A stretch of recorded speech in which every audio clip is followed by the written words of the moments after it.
You open your banking app on a random Tuesday night, not because you need to buy anything, not because a bill is due. You just check it. And for a second, you feel okay. The number isn't terrible. You're not broke. You're surviving. But then your brain starts doing that quiet math in the background. Rent is coming. Groceries keep getting more expensive, one unexpected expense, and suddenly everything feels fragile again. And that's the uncomfortable part nobody likes admitting. You're not financially unstable, but you're also not safe. You're balanced on a financial tightrope. And the weirdest part, most people think stability comes from earning more money. It doesn't. It comes from following a few extremely boring, almost minimalist money rules that quietly protect you for decades. My name is Nico, and I spend way too much time thinking about why some people stay financially calm no matter what the economy does, while others feel stressed even with good incomes. If you're someone who earns money but still feels like financial peace is always just out of reach, hit subscribe and give this video a thumbs up. Here's the thing. Financial stability is not about complexity. It's not about picking perfect stocks or building 7 income streams or waking up at 5 a.m. to trade crypto before work. It's about removing financial chaos, and most people accidentally design their lives to be financially fragile. Now look, the average person thinks instability comes from emergencies, job loss, inflation, bad luck. But here's what most people don't realize. Instability usually comes from too many moving parts, too many payments, too many subscriptions, too many lifestyle upgrades, too many decisions. Every extra financial obligation increases what psychologists call cognitive load, the mental energy required to maintain your life. And money stress isn't just about numbers. It's about decision fatigue. A study published by the American Psychological Association found financial stress is consistently one of the top sources of chronic anxiety, even among middle-income earners. Not because they lack income, but because their financial systems are complicated. This is where it gets interesting. The people who stay financially stable forever aren't necessarily smarter or richer. They follow minimalist money rules.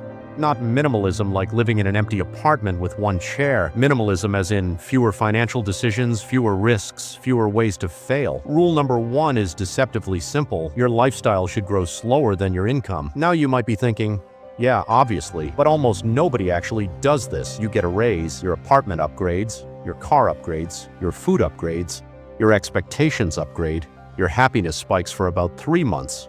Psychologists call this hedonic adaptation, and then your new normal feels ordinary again. Except now your financial breathing room is gone. Let's say someone earns $3,000 a month and spends $2,700. They feel tight but okay. They get promoted and start earning $4,000. Instead of keeping expenses near $2,700 or even $3,000, they scale spending to $3,900. Technically richer, emotionally identical, still stressed. Minimalist money rule number 1 says, every raise buys freedom first, lifestyle second, because stability is created by margin, and margin is boring but powerful. Here's the math most people ignore. If you consistently keep just a 20% gap between income and spending, you create a buffer that compounds into options. Options to leave bad jobs, options to survive recessions, options to sleep at night. Now here's where psychology kicks in. Humans don't fear low income as much as they fear loss of control. Minimalist finances restore control. Rule number 2, reduce fixed expenses aggressively. Here's what most people don't realize. Fixed costs are what make people feel trapped. Subscriptions, loans, high rent, car payments, financing plans. Variable spending feels flexible. Fixed spending feels like gravity. If 70% of your income is already committed before the month even starts, your future is basically pre-decided. And this is why 2 people earning the same salary can experience completely different stress levels. One has low fixed expenses and high flexibility. The other has optimized their life for appearances. Now you might be thinking, but I worked hard, shouldn't I enjoy my money? Yes, but enjoyment without flexibility turns into pressure. Minimalist money doesn't remove joy. It removes dependency, because the less money you must earn every month, the harder it becomes for life to destabilize you. Rule number 3 is where things get counterintuitive. Automate stability, not investing performance. Everyone obsesses over investment returns. Should you buy this ETF? That stock, this strategy? But studies from behavioral finance researchers show investor behavior matters more than investment choice itself. People don't fail because markets fail. They fail because they stop.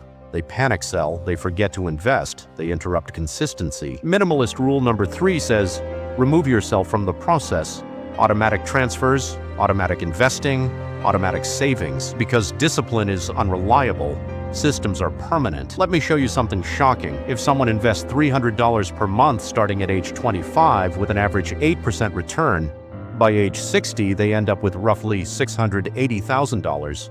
Not from genius investing, from boring consistency. And here's the psychological twist. Automation removes emotional negotiation. You don't decide whether to save, your past self already decided. This is where it gets interesting again. Financial stability isn't about maximizing wealth, it's about minimizing regret. Rule number 4. Create a boring money baseline. This means defining the minimum version of your life that still makes you comfortable, not survival mode, comfortable simplicity, a safe apartment, reliable food budget, basic entertainment, savings running automatically. Why does this matter? Because once you know your baseline cost of happiness, fear disappears. You realize you don't actually need extreme income to be okay, and suddenly career decisions become less desperate. You negotiate better. You take smarter risks. You stop tolerating toxic environments. Minimalism gives leverage. Now here's the mistake most people make. They think financial stability comes from reaching a big number, $100,000 saved, $1 million net worth, some magical milestone. But stability is not a destination. It's a structure. It's the result of daily systems that quietly prevent chaos. Think of it like a boat. Most people try to sail faster while ignoring small leaks. Minimalist money rules seal the leaks first, because speed doesn't matter if you're slowly sinking. Rule number 5, and this one surprises people, avoid optimizing everything. Now you might be thinking, wait, isn't optimization the goal? No. Over-optimization creates fragility. Chasing maximum returns often means higher risk. Maximizing lifestyle means zero margin.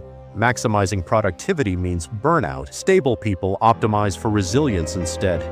They keep emergency savings even when investing seems smarter. They choose manageable commitments instead of impressive ones. They leave space in their financial life because resilience beats efficiency over long periods. Here's the big psychological reveal. Minimalist money works because it reduces uncertainty, and uncertainty, not poverty, is what triggers most financial anxiety. When your expenses are predictable, savings are automatic, and lifestyle inflation is controlled, your brain stops scanning for danger, money becomes quiet, and quiet money is stable money. So what should you actually do starting today? Start small. Delay your next lifestyle upgrade by 6 months. Cancel one recurring expense you barely notice. Automate one savings transfer, even if it's tiny. Define what enough looks like for you. Not society, not social media, you. Because forever, financial stability doesn't come from dramatic changes. It comes from small rules followed for a very long time. And here's the part nobody tells you. Financial peace doesn't feel exciting, it feels boring. Your bank balance grows slowly.